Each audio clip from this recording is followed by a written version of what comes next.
Welcome to today's deep dive. We are pulling apart Kim Scott's groundbreaking book, Radical Candor. Yeah, it's such a fascinating read. It really is. She draws on her extensive executive experience building massive teams at Apple, Google, and, a variety of intense startups.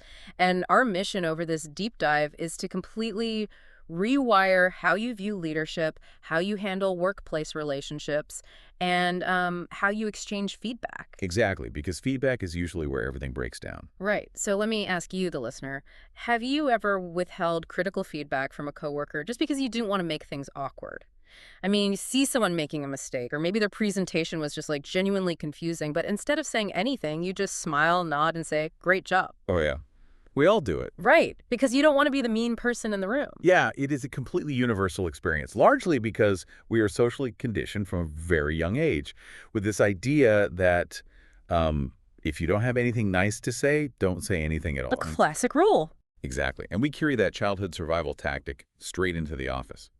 But in a professional environment, prioritizing that kind of artificial harmony is actually incredibly destructive. We end up wrestling with this massive tension. Whether you are managing a division of 1,000 people, whether you are a brand new hire, or, you're just someone who occasionally has to endure group projects. Ugh, group projects. Right. The worst. You feel this pull between wanting to be perceived as a nice person and needing to get high quality work done. We treat it like a binary choice. And that is the defining value of the source material we were looking at today. It completely shatters that illusion. You do not have to choose. Thank goodness. Right. I mean, you don't have to be a ruthless, front-stabbing boss to get operational results, and you certainly don't have to be a soft pushover just to be liked by your peers. Kim Scott noticed this recurring paralysis among leaders at places like Google and Apple, this deep-seated fear of being labeled the mean boss. And she developed a framework to bypass it entirely, resting on two core dimensions. Right. So let's get into those dimensions. The first one is caring personally. And we need to be incredibly clear about what the text means here, because it is not about bringing donuts to the break room No, definitely not. or making polite, surface-level small talk about someone's weekend. Caring personally requires you to actually acknowledge that the people you work with are complex human beings. Work is inherently personal. Yeah, you can't separate the two. Exactly. It means recognizing their vulnerabilities, understanding they have lives outside the office, and respecting their unique needs. It is moving past that weird corporate robotic persona we all default to and bringing your actual humanity to the job. And then intersecting with that humanity is the second dimension, which is challenging directly. The hard part. Yeah, this is the operational engine. It means having the courage to deliver clear, honest, and sometimes uncomfortable feedback on performance or behavior. And crucially, and people miss this part, it also means inviting other people to challenge your own ideas with that same level of directness. So when you fuse those two dimensions together, caring personally and challenging directly, you arrive at radical candor.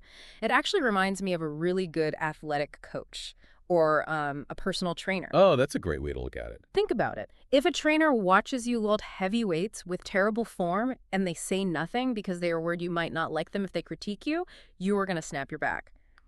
Correcting your form directly is the mechanism they use to show they care about your well-being. Yes, exactly.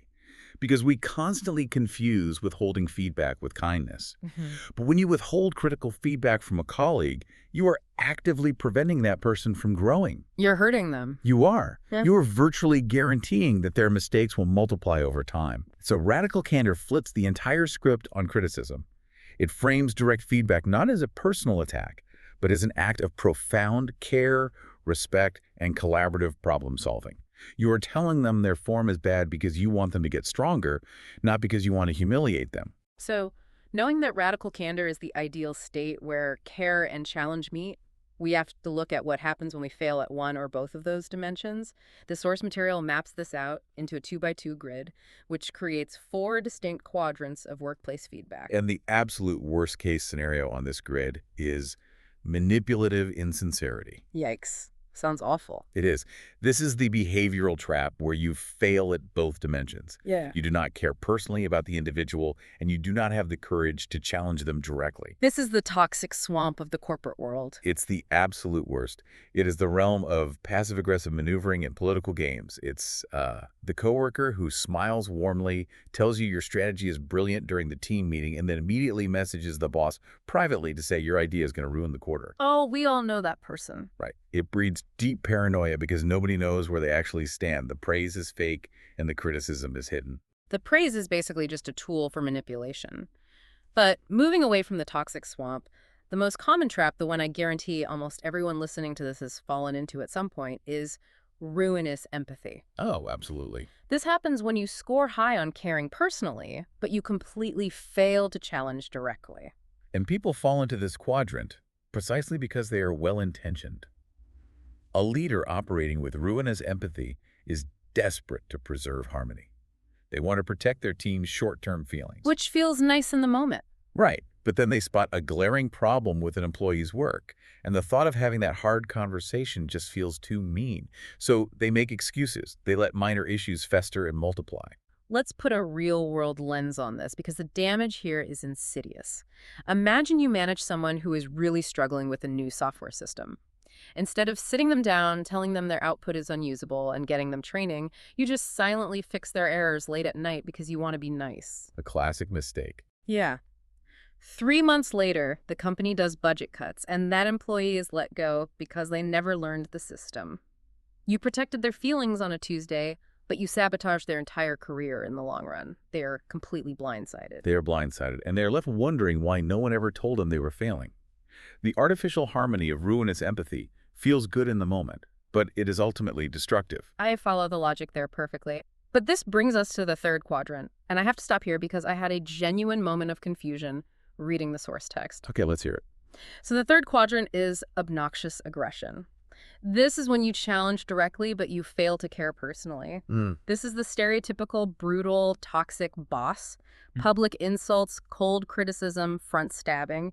Yet the source material explicitly claims that obnoxious aggression is actually the second best quadrant. Yeah, it does say that. Wait, really? How does it make sense that a toxic, aggressive boss is technically better for an organization than a ruinously empathetic one? I mean, that sounds crazy. It sounds completely counterintuitive to everything we are taught about modern leadership, right? But it reveals a critical truth about operational reality. Let's look at what happens in the obnoxious aggression quadrant. The delivery is terrible, it causes high turnover, and people hate working there. Yeah, obviously. But the actual tangible problems in the business are being clearly identified and actively discussed. Oh, okay. It's like noticing the main client database is about to crash, but nobody wants to interrupt the IT director's presentation to tell him because they don't want to ruin the vibe in the room. You're preserving the mood, but you're letting the company burn down. Exactly.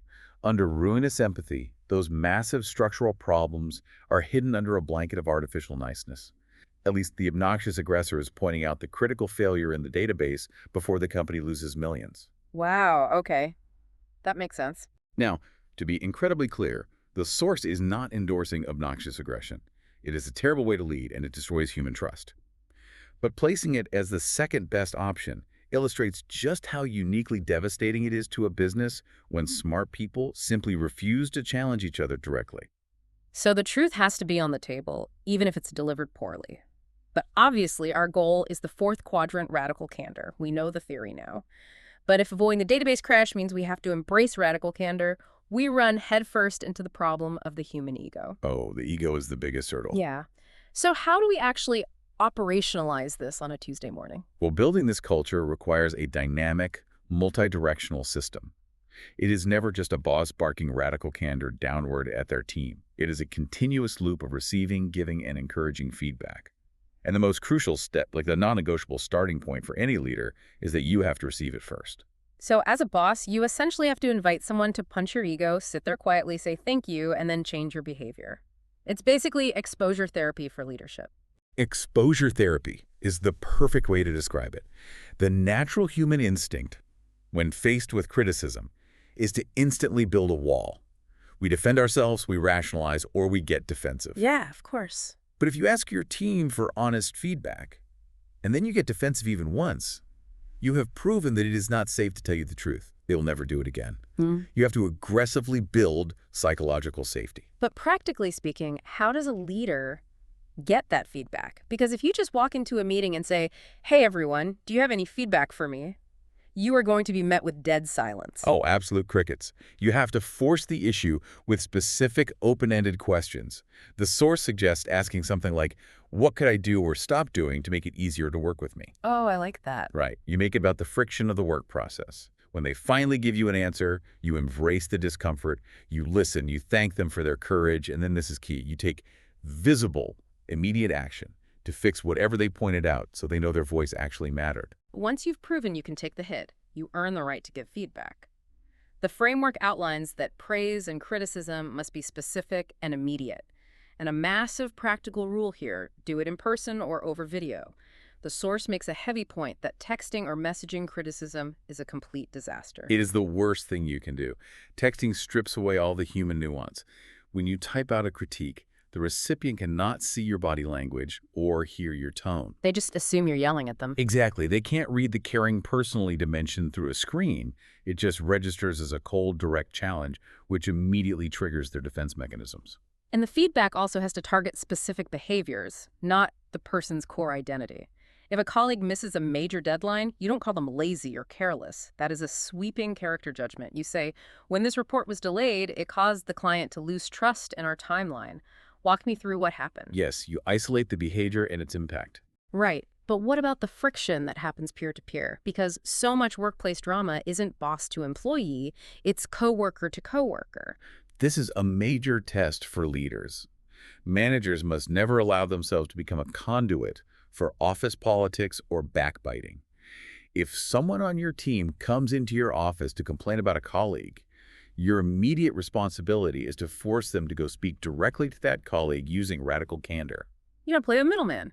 Never. You only step in to facilitate a conversation if they have genuinely tried to resolve it directly and hit a wall. Now, knowing how to deliver a clear message and facilitate those conversations won't move the needle if you fundamentally misunderstand what actually drives the person sitting across from you. This is a huge point. Yeah, this is where the source material challenges a massive corporate myth. It argues that leaders profoundly misread employee ambition. The book splits high performers into two very different camps, rock stars and superstars. And I want to break this down because I found it fascinating. It is. We operate under this pervasive assumption that every ambitious, high-performing employee wants to climb the corporate ladder, get promoted, and eventually become a manager. Kim Scott argues that is a dangerous fallacy. Right, let's define the first group, the rock stars. These are the people who form the operational bedrock of your team. They are driven by deep mastery, stability, and consistency. They love their current role, they are exceptionally skilled at it, and they take immense pride in their craftsmanship. They hold the institutional memory of the company. Exactly. But crucially, they do not want rapid promotions, and they definitely do not want to be moved into management. And contrasted with them are the superstars. These individuals are driven by rapid growth, steep learning curves, and continuous disruptive change. They get bored easily. Very easily. They are constantly looking for the next big challenge. They want to innovate, they want to advance quickly, and realistically, they're probably going to move on to new ventures or companies after making their mark. It's exactly like a band. You need the lead guitarist taking the wild, innovative solos and jumping off the amps. That's your superstar. Yeah, the flashy one. But if your drummer, the rock star, isn't keeping a steady, reliable, unshakable beat in the background, the entire song falls apart into chaos. You absolutely cannot force the drummer to play lead guitar just because they are a great drummer. And yet, that is the exact trap managers fall into every single day. Because they want to reward their phenomenal drummer, they promote them to lead guitar. They treat rock stars like failed superstars. They push them into management roles they never wanted. Which is a disaster. Total disaster. The employee gets stressed, burns out, and suddenly the company has lost its best operational person and gained a miserable manager. Or they do the exact opposite and starve the superstars. They try to force the lead guitarist to play the same simple, repetitive chord progression for 5 years straight because it's safe. And then the superstar gets bored, feels stifled, and quits. Yeah, Caring personally means taking the time to actually ask your team what trajectory they are on and aligning their daily work with the ambition that actually fuels them. You have to honor both types of ambition equally. Okay, so we have the culture in place. You've got the drummer and the guitarist communicating honestly with radical candor. But how do they actually write a song together without corporate bureaucracy killing the vibe? Because culture is great, but business requires operational execution. How does an idea actually survive the gauntlet of a company? Well, to bridge the gap between open communication and concrete results, the source introduces the get stuff done wheel. The get stuff done wheel. Catchy, right? It is a continuous life cycle for decision-making and innovation.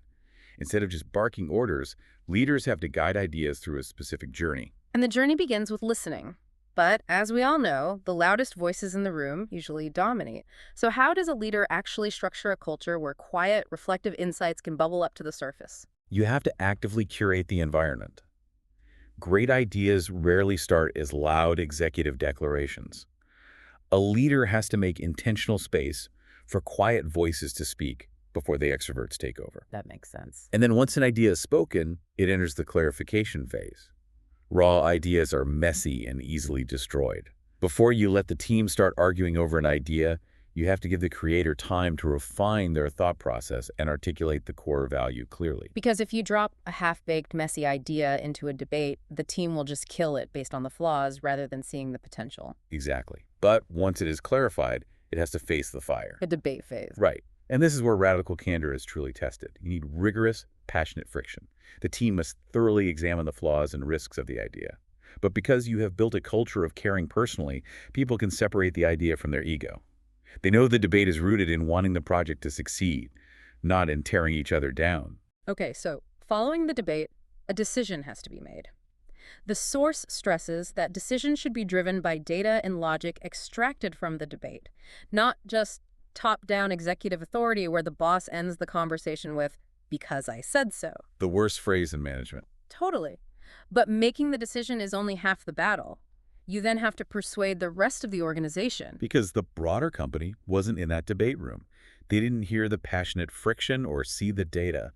A leader has to connect the final decision back to the core values and shared purpose of the organization so the rest of the team understands exactly why this new direction is necessary. This brings us to execution, and I have to push back on something the text suggests here. All right, what is it? The source material argues that during execution, leaders need to shield the team from bureaucracy and meetings so they can focus deeply. Shielding the team sounds great in theory, but doesn't a leader still need to know what's going on?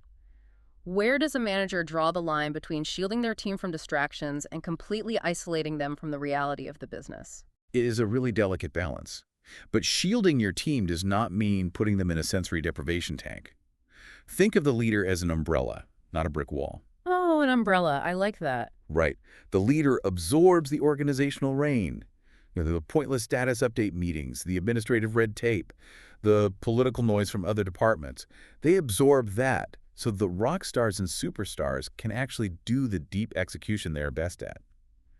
The leader remains fully connected to the broader company, but they translate that connection into clear, focused priorities for the team rather than just passing down all the chaotic noise. Be the umbrella, not a brick wall. Protect the focus. And once the execution is complete, the cycle finishes with the learning phase, conducting honest autopsies of the work and feeding those insights right back into the listening phase for the next project. And that learning phase is where continuous growth actually happens.